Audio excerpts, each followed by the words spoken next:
Tay, nasaan na yung costume ko?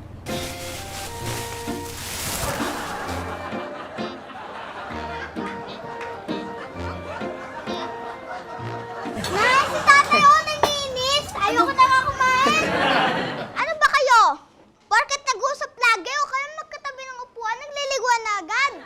Di ba pwede magkaibigan lang? Ano ba kayo? Porket ba hinatid ako ni Ryan?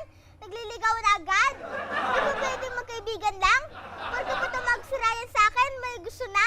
Di ba pwede may tatanong lang? Tay, kakain na daw. Ano almusal natin, Hak? Bagay sa inyo, sweet corn. Bakit bagay? Kasi ang sweet-sweet ninyo, tsaka ang corny-corny ninyo eh.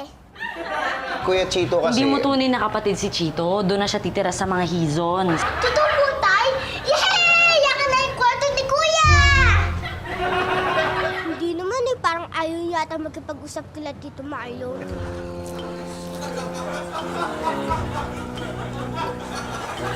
Kung yung bababintana, papasok yung amoy sa labas. Eh, mas masama po yung amoy sa loob eh! Nay, kaya nga po ako bibili ng ice cream kasi mainit. Pag hindi na po mainit, bakit pa ako mag-ice cream? Tay, malapit na po siguro ako magka-period. Bakit?